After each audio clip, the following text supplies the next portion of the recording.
NBC 15 News at 11 starts now.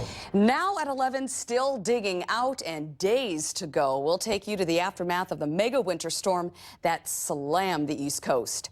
Plus, one Wisconsin village dry since it was founded in the 1850s may finally be selling alcohol. And a house occupied by a well-known Wisconsinite is up for sale. But first, we have breaking news at 11. A former West Dallas police officer has pleaded guilty to killing a woman and then ditching her body in a suitcase along a highway. Stephen Zelich pleaded guilty just this morning, just as his trial was set to begin in the death of 19-year-old Jenny Gomez of Oregon State. Her body was found along a Wisconsin highway back in 2012. Zelich pleaded guilty to first-degree reckless homicide with use of a dangerous weapon and hiding a corpse. Zelich is scheduled to be sentenced in the Gomez case now, March 30th. Now, he's also accused of killing 37-year-old Laura Simonson. Her body was also found in a suitcase along the same highway. Authorities allege she died in Minnesota, so charges in her killing were filed there. Well, residents all across southern Wisconsin are taking advantage of the relatively mild temperatures this morning. From the bike paths to the frozen lakes, everyone seems to be out on them, ice fishing, walking their dogs, and biking around town, of course. But that could soon change as we go through our Monday. As Charlie says, snow is on the way. Charlie, with more on that. This should fall somewhere around the time during the evening commute, correct? Yeah, I think we'll have a little bit of snow in the area by then. Pretty quiet right now, even a few peaks of sunshine along the way, but there is a winter weather advisory in effect beginning at noon and continuing through 6 a.m. for the counties you see shaded in that purple. Now, they're mainly north and west of Madison. I think if we do get any mixed precipitation, meaning some sleet, some rain, or even some freezing rain mixed, it's going to be very briefly, and then after that we will get the change over to snow, and snow is expected to continue into the nighttime hours and probably even a little bit hanging around tomorrow. Accumulations will range from very little southeast of Madison to maybe 1.5 inches or so in the Madison area, possibly 2, and then farther to the west and northwest totals will be a little higher, perhaps 3 or locally even a little more than 3 inches. So a fairly broad range in snow totals expected across the region. But for now, pretty quiet. You will want to watch out for that evening commute, though, and we'll detail it a little more coming up in just a few minutes. Charlie, thank you. Meantime, much of the East Coast can finally start digging out today after getting pounded by a massive blizzard that stretched from the Gulf Coast up to New England. At least 30 deaths are blamed on this weekend storm, and many schools and government offices are closed today. NBC's Edward Lawrence is in Washington, D.C. with this update. I'm calling this the Big Dig. Tens of thousands of people in the suburbs of Maryland and Washington, D.C., all the way up to the outskirts of New York are digging out. You can see around the U.S. Capitol here, we're dealing with almost knee-high snow in this area.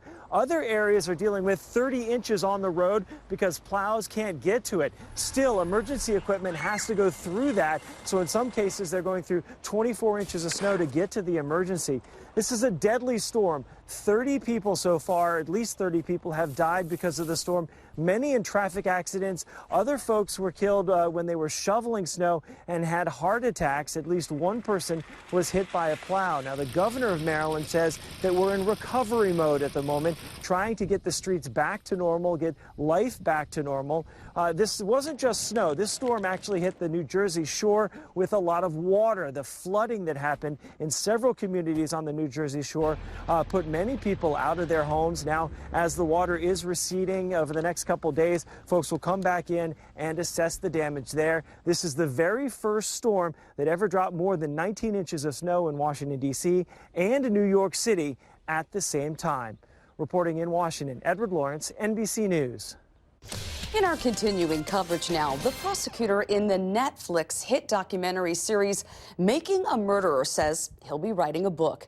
Ken Kratz says he's writing about the case because the voice of victim Teresa Halbach has been forgotten. Stephen Avery served 18 years in prison following a wrongful conviction for rape. 2 years after his release, he was convicted of first-degree intentional homicide in Halbach's death. The Making a Murderer series suggests the possibility Manitowoc County Sheriff's deputies planted evidence. An all-day standoff at a Madison duplex has ended with the suspect taken into custody and treated for an apparent overdose. Began around 11 yesterday morning when shots were fired at a home on Ridgeway Avenue. Police dispatched a robot with a camera after failing to convince 35-year-old Eric Day to come out. They then found Day lying on the ground. Number of pills were strewn about his body, so we did an effective extraction immediately, and he is currently under the care and supervision of Madison Fire Department. Day reportedly has a history of mental health issues. Police will be addressing Day's mental health issues along with any charges once Day is stabilized. Beloit police are looking for the shooter who killed a 5-year-old boy Friday night. Austin Ramos Jr. was in the backseat of his father's car at the Piggly Wiggly on Prairie Avenue when a maroon SUV pulled up and fired shots. The child was hit at least once in the abdomen. Meantime, the community of Beloit gathered last night for this vigil for Austin. City leaders, family, and friends came together, and of course, as you can imagine, Austin's family is still in shock. This whole incident is hard to believe. I mean, I couldn't fathom anyone shooting at a child and taking a life. I mean, he just started school. Now there's an empty bed and an empty heart because of this senseless act of violence. Community members are hopeful this vigil will bring answers. Police, again, are looking for a maroon SUV. If you have any information, please stand up and call the Beloit Police Department. Happening today, the woman accused of abusing and leaving her dog for dead in a bag in the town of Fort Winnebago will be in court. Terry Benson was arrested after this sweet dog, Misty, was found abandoned in a large camping bag Thursday. Missy also suffered head trauma. Now, the Columbia County Humane Society says she's doing better in their care. They say she's even gained nearly 2 pounds. Look at that sweet little face there. Republican Assemblywoman Joan Ballweg is holding a news conference. She'll be introducing a bill dealing with sexual assaults on college campuses. The Sexual Assault Amnesty Bill is an effort to make reporting sexual assaults on campus and throughout Wisconsin easier. Fewer than 5% of rapes of college women are reported to law enforcement. The news conference is going on at this hour. Other state lawmakers are introducing a bill today that would help future college students stay debt-free. Democratic State Representative Melissa Sargent of Madison and State Senator Chris Larson of Milwaukee are announcing their plan today. They say the cost of college has risen more than 250% over the last 30 years, making it impossible for the vast majority of students to graduate without debt. Governor Scott Walker and his wife, Tonette, are selling their home in a suburb of Milwaukee.